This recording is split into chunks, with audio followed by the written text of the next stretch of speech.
Baseball has changed a lot. Let's go back 100 years ago, when only 16 teams existed. The only round of the playoffs was the World Series, and there was not even an MLB draft. A lot has changed, but how did we get here?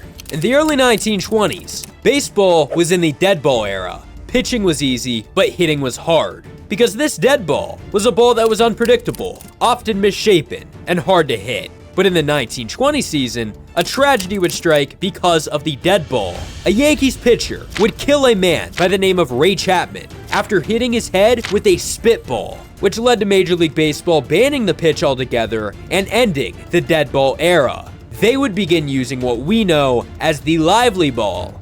MLB was in a golden era with legends like Lou Gehrig and Babe Ruth. Yankee Stadium had also just been built and was constantly drawing large crowds. Players started to make more money, like Babe Ruth making $80,000 a year. Babe Ruth and Lou Gehrig would win 6 World Series championships together until tragedy struck the baseball world. Lou Gehrig would be diagnosed with ALS, which would ultimately end his baseball career. First baseman Lou Gehrig hung up an amazing mark by playing in 2,130 consecutive games. But after he learned he couldn't play long-term, he would bench himself and give one of the saddest speeches in sports history. Today, I consider myself the luckiest man on the face of the earth. The luckiest man on the face of the earth. The man who was not only losing his career, but also his life. Nearly 10 years later, in 1947, Jackie Robinson would join the Brooklyn Dodgers. He was the first black player to ever play in MLB, officially breaking the color barrier in baseball. But in his rookie season, he would face an overwhelming amount of backlash. His own teammates petitioned to kick him off the team. He was receiving death threats on a day-to-day basis and would constantly be heckled by other players and managers. Hey, which one of these Dodger wives are you climbing on tonight? Time! Oh, wait, time out. Hold on, he's got to take a nap. But within the next 10 years, every team had signed at least one black player. We would see players like Willie Mays and Ernie Banks in the not-too-distant future. The Yankees had a young superstar by the name of Mickey Mantle, who would put them through a dynasty like they had never seen before. In an 8-year span, they would win 6 World Series throughout the 1950s. You see, the Yankees had a competitive advantage over every single one of their opponents because they had more money. Playing in New York City, it's the biggest market in the world. They were able to scout many players and sign many players because they had the money to do so. Competition had been stiff for a good while, but that would be changing soon. You see, in the 50s, there were only about 16 teams. But in the 60s and 70s, they would introduce 10 new ball clubs. And in 1969, they would introduce a brand new playoff format, with the championship round finally being created in baseball. MLB started to feel like the MLB we knew, except they still had a long way.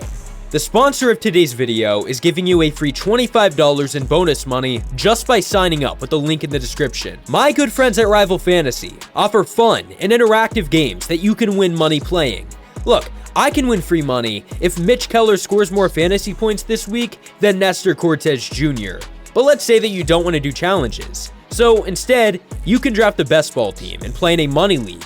The best part is on Best Ball you draft weekly, giving you an interactive experience 24/7. Help yourself out and sign up to Rival Fantasy now using the link in the description. The 1970s would feature some of the best baseball teams of all time. Oakland would win 3 World Series in a row, with some of the best players ever on that team as well. But the best team at the time, and arguably of all time, was the Big Red Machine. A team that had probably the best hitter of all time in Pete Rose. The man who was a career 300 hitter and has more hits than anyone in MLB history. The team also had future Hall of Famers like catcher Johnny Bench and second baseman Joe Morgan. This team is regarded as the best hitting team ever. However, they weren't the only team winning. The Pittsburgh Pirates won 2 World Series championships in the 70s. So teams were winning, but rules were also drastically changing. MLB finally implemented a free agency system, and safe to say, this would make player salaries jump up dramatically, which was okay for a team like Boston or even New York, but not great for a team like Pittsburgh, which ultimately led to an owner scandal where multiple owners would agree not to bid on each other's free agents in an attempt to keep the salaries down. This scandal would happen 3 different times in 3 different years, leading to the owners having to settle it all in court. But that doesn't even compare to this next scandal. Baseball's biggest star, Pete Rose, would bet on baseball games while he was playing and while he was a manager, leading to him being banned from baseball and the MLB Hall of Fame altogether. He would attempt to come back into baseball multiple times with multiple commissioners, but would never be reinstated. He denied ever betting on baseball games for over 10 years. I'm happy to look in the camera now and say I never bet on baseball, and I never bet on Cincinnati Red baseball. But did you bet on baseball? Yes, I did, and that was my mistake. Yeah, your mistake, Pete. But as he was vanishing from being the face of baseball, MLB would have someone new to talk about. Someone arguably just as controversial as he was, a young high school baseball player by the name of Alex Rodriguez. He was the first overall pick in 1993 as a 17-year-old kid, except this kid was not anything ordinary. Throughout high school, he was supposedly already a steroid user, at least according to his teammates. And when he was transitioning from high school to MLB, he was already being a pain in the ass. Rodriguez would tell the Mariners that he would rather go back to college than sign with them. This wasn't true by any means, but it was a negotiation tactic to get him paid more money, which resulted in a 3-year, $1.3 million contract with a $1 million signing bonus for a 17-year-old kid. After 1 season, he would get the call up to Major League Baseball, and in his age 20 season, he would break out fully for Seattle. He was unbelievable, putting up all-time high numbers with a .358 average and a 1,000 OPS in 1996. However, he would betray Mariners fans and Mariners players and sign with the Texas Rangers, resulting in him being baseball's most hated player at the time. But negativity was not the only thing going on in baseball. There was a lot of conversation regarding the New York Yankees. They hadn't been to the World Series since the early 1980s, but in 1996, the team was finally building an efficient core. They had 3 main prospects that they were relying on. One of them was Derek Jeter, a future Hall of Famer and 1-time World Series MVP. The second prospect was Mariano Rivera, the greatest closer of all time and a 13-time All-Star.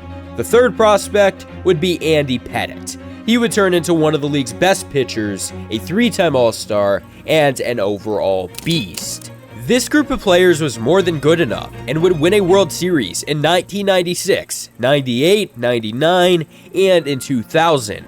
But in 2001, this group had a job to do. After the 9/11 terrorist attacks, the Yankees were the thing that united New York. They would make it all the way into the World Series, where the most memorable first pitch of all time would happen. The President of the United States.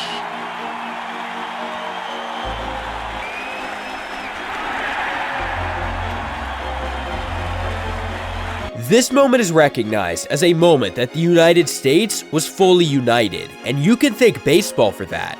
But as the 2000s approached, a lot was happening, and baseball was suffering through an epidemic, the steroid epidemic. Major League Baseball facing another black eye, all because of players' apparent use of performance-enhancing drugs. Some of the league's best hitters were now using steroids, and in 1998, there was even a steroid competition, with 2 of the league's best home run hitters and 2 biggest steroid users trying to get the most home runs. It was Sammy Sosa and Mark McGwire both battling it out to see who could get more.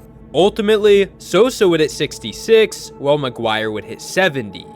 But the real home run champion of that season should have been Ken Griffey Jr. He was the man that everyone respected and loved. Plus, he did not use steroids, therefore he had no chance in this race. Regardless, he would hit 56 homers. Not only was the steroid era unfair, but it was also extremely unhealthy. The faces of baseball were damaging the sport's reputation by clearly using steroids, and it would continue for several years. In fact, in 2003, a young David Ortiz would join the Red Sox, and in 2004, he would help them snap their 86-year World Series drought. But several years later, we would find out this. A new report claims that Ortiz tested positive for performance-enhancing drugs the year before he helped lead the Red Sox to a World Series title in 2004. This epidemic was bad for baseball all around.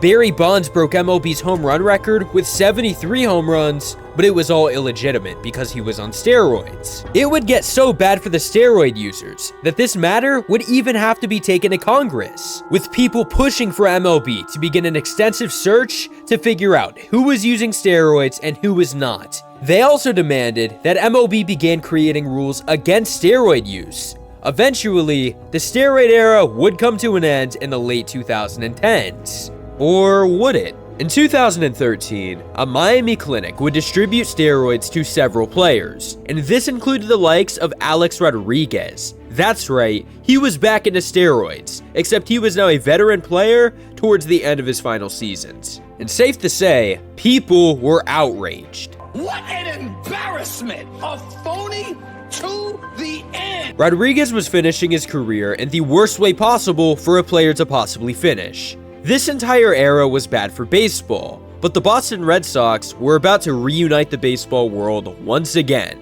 Tragedy struck in 2013 when the famous Boston Marathon would be bombed, resulting in 3 lives lost and hearts broken in Boston. But the Boston Red Sox would be the team that would reunite all, and it all started with the speech by David Ortiz. This jersey that we wear today, it doesn't say Red Sox.